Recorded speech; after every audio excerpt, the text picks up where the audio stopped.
Call girl के धंधे में कई तरह की लड़कियां आती है, मजबूर भी, पैसे की भूखी भी, और कुछ को तो गलत तरीके से लाया जाता है। कुछ आने को मजबूर होती है। कई लड़कियां ऐसी भी होती है जिनके सामने इसके अलावा कोई रास्ता नहीं होता है। भोपाल के 20 वर्षीय शबनम जो बदला हुआ नाम है, उसकी पिता की मौत 1 साल पहले हुई होती है। पिता के मौत के साथ ही घर में आमदनी का जरिया भी ख़त्म हो जाता है और घर में दाने दाने की खाने की नौबत आ जाती है, जिसके मजबूरन ये धंधे में आना पड़ता है। नमस्कार साथियों, स्वागत है आपका कहानी के नए एपिसोड में। अगर आप चैनल पे नए हो तो चैनल को सब्सक्राइब कर लीजिए और सामने जो बेल आइटम दिख रहा है उसे दबाना ना भूलें, ताकि इस चैनल पर कोई भी वीडियो अपलोड हो तो सबसे पहले नोटिफिकेशन आपके पास पहुंचे। यह कहानी मध्य प्रदेश की रहने वाली एक लड़की की है जो 8 भाई बहनों में से दूसरे नंबर पे है, जिनके पिता की मौत कैंसर की वजह से 1 साल पहले हुआ था। गरीबी इस तरह छा जाती है कि एक टाइम की खाना के लिए लोग तरसने लगते हैं। बड़े भाई जो प्राइवेट नौकरी कर लेते हैं, लेकिन उनकी तनख्वाह इतनी कम होती है कि दोनों वक्त की रोटी फैमिली के लिए चलाने के लिए नहीं चला पाते हैं। मुश्किल से उसके कमाए हुए पैसे से 10 या 12 दिन की खर्च चल पाती है। बाकी दिन फैमिली को भूखे सोना पड़ता है। इससे मजबूर होकर और सोच विचार कर शबनम काम की तलाश में निकलती है। जब वो एक तो शबनम जो गरीब घर से होती है, अनपढ़ होती है, जिस पढ़ी लिखी कम होती है, जिसके कारण किसी ऑफिस या अच्छे जगह पे तो नौकरी नहीं मिलती है, और दूसरी नासमझ होती है और गांव की भोली भाली लड़की होती है। घूमते घूमते कई जगह काम के लिए जाता है। हर कोई काम के बदले उससे कुछ लेने की इच्छा करती है। इसे शबनम बहुत नाराज़ हो जाती है। बहुत घूम फिरने के बाद, तलाशने के बाद वो जब शाम को निराश होकर घर लौटी है तो भूखे भाई बहन को देखकर उसका दिल पिस जाता है और सोचता है कि अगली सुबह कोई भी काम मिले मैं कर लूँगा। और इस तरह काम की तलाश में नए नए लोगों से मिलना, नए नए लोगों के साथ बातें करना, इसका तजुर्बा बढ़ते जाता है। उसी दौरान एक शख्स जिसका नाम कपिल होता है, उनसे भेंट होता है, जो शबनम के दिल जीतने में कायम होता है।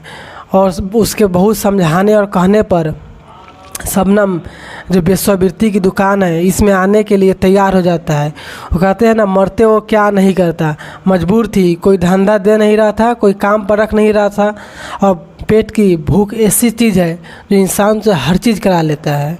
और कपिल के साथ वो मिलकर काम करने लगते हैं। कपिल उसका दलाल बन जाता है और उस रात कपिल 3-4 लोगों को अपने घर पे बुलाता है और जो कपिल का दोस्त रहता है और शबनम को बतलाता है कि तुम्हें उनके साथ वो काम कर गलत वो जो काम है वो सब करना है। उसके बदले तुम्हें इतना पैसा मिलेगी कि 1 हफ्ते तक अपने और परिवार, भाई बहन की राशन पानी और खाना पीना का काम चल जाएगा। और काम शुरू हो जाता है और समय अंतराल शबनम और कपिल की दोस्ती बढ़ती जाती है। कपिल वो कमीशन बेस पे कुछ पैसे देकर कस्टमर को लाता है और शबनम उसके साथ रात बितलाता है। फिर दोनों को धंधा चलने लगती है। सब कुछ सही चल रहा होता है। और यहाँ शबनम की जब इस धंधे के बारे में उसके घर वालों को सबको पता रहता है, बड़े भैया, पड़ोसी, हर चीज़ को पता रहता है कि मैं गरीब लड़की, कम पढ़ी लिखी, इतना पैसा, मेकअप का सामान कहाँ से लाती है। पर बोलता कोई नहीं है, सब चुपचाप देखते रहता है और जो उसके द्वारा जो धन अर्जित किया रहता है उसका भोग करते रहता है। समय बीतते जाता है।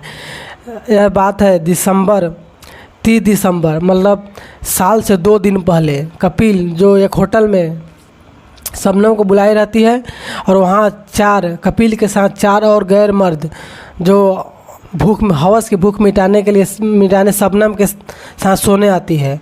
वो आती है और सारी रात तो शबनम किसी तरह झेल लेता है और चार मर्द उसके साथ नोच फसोच जो भी हो वो सब करते रहता है। लेकिन सुबह बहुत महंगा पड़ जाता है। सुबह का टाइम उस होटल में रेड पड़ता है, छापामारी होता है और उस पाँच लोगों को गिरफ्तारी हो जाती है।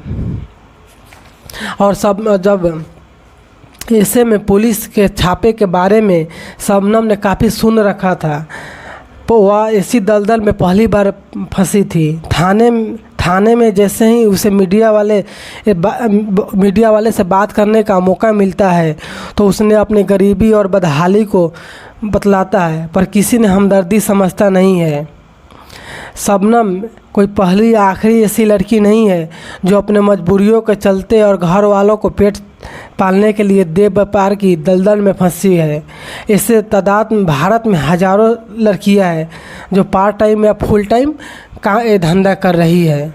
ऐसा पर विचार होना चाहिए और सुधार करने की नई योजना लाना चाहिए ताकि उस लड़कियों की ज़िंदगी बच सके।